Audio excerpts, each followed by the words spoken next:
आपको याद होगा जो हमने दिखाए थे पलाश जैसे बच्चे, इन्होंने कहा था कि हम ऐसे बच्चों को नौकरी नहीं देंगे, लेकिन इन्होंने उनके मेंस तक के एडमिट कार्ड जारी कर दिए और उन्होंने मेंस तक दिया है। माजरा क्या है बताओ? एसएससी की ये बर्बल कमिटमेंट थी कि वो लोगों को नौकरी नहीं देंगे, हमें भी लगा था कि उनके एडमिट कार्ड नहीं रिलीज करेंगे, और अब आपके सामने पलाश का रिजल्ट आप देखो जरा। ये पलाश का रिजल्ट है 304 नंबर लाया, इंग्लिश में 131, जबकि आपको पता था ये नॉन एलिजिबल है। कैसे इसने एग्जाम दे दिया? कैसे पलाश के नंबर आ गए? और ऐसे कितने बच्चों ने दिया होगा? तो क्या केवल प्री में ही मारा गया बच्चों का, मेंस में नहीं मारा गया?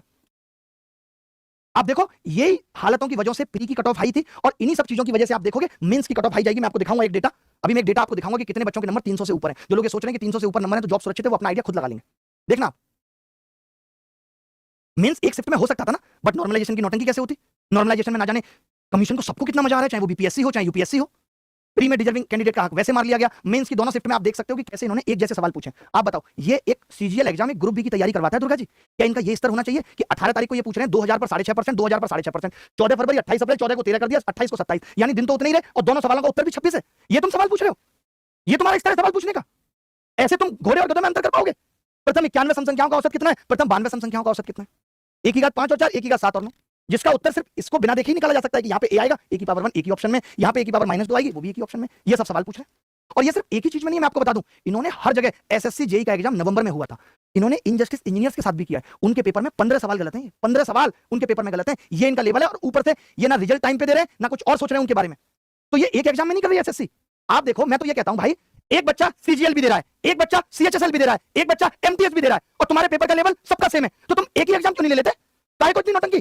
तुम्हारा भी खर्चा बचेगा, बच्चे का भी टाइम बचेगा। एक ही एग्जाम ले लो, जो बच्चे नीचे से रैंक लाएंगे उनके मुंह पे एमटीएस रख देना, जो बच्चे बीच में आएंगे उनको सीएचएसएल दे देना, और जो टॉप में आएंगे उनको सीजीएल दे देना। बताओ, एक ही एग्जाम ले लो ना भाई, बार बार की नौटंकी क्यों करनी है? अलग अलग अलग ही लेवल की चीजें कर रहे हैं। इतना इन्होंने बेचारे एसएससी जेई वाले बच्चों के लिए मुझे इसलिए बोलना पड़ा, इतने इनके मैसेज आए कि रिजल्ट की कोई डेट नहीं बताते, कब रिजल्ट देंगे, कब ये फाइनल रिजल्ट देंगे, कुछ पता ही नहीं है, और डेट देके भी ये उस डेट पे देंगे या नहीं देंगे ये भी पता नहीं है। हर जगह स्कैम, हर जगह घपला। जब से मैंने ये स्कैम की आवाज उठाई है, पहले भी मैं आवाज उठाता रहा हूं, तब तब लोग इतने सारे प्रूफ भेजते हैं कि मैं पढ़ पढ़ के पागल होता हूं। बच्चे रोते हैं लिटरली, बात करो कि सर मेरा कैरियर दांव पे लगा हुआ है। आप देखो, एक बच्चे ने भेजा, the biggest issue is the centre had given rough copy very late. भाई एक ट्रेनिंग हुआ करती है सेंटर्स की कि आपको बच्चे को कैसे एग्जाम कराना है, आप तो उसको एक कॉपी पेन क्या कुछ भी अंदर वो लेके नहीं जा सकता। आप रफ पेपर लेट दोगे, स्टार्टिंग का सब्जेक्ट मैथ्स और रीजनिंग ही है, बिना रफ कॉपी के तुम्हारा बाप पेपर कर लेगा जो ये बच्चे कर लेंगे? बताओ, इतनी जगह सेंटर पे ये इशू है। पहले हमारे टाइम पे भी पांडे जी मैं आपको बताऊं, इशू आते थे सेंटर पे, इतने सारे बच्चों का एग्जाम कराना आसान चीज नहीं है।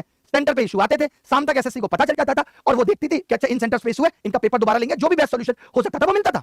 बट अब तो इनको रील बनाने और रील देखने से खुद से फुर्सत नहीं है, हम क्या करेंगे?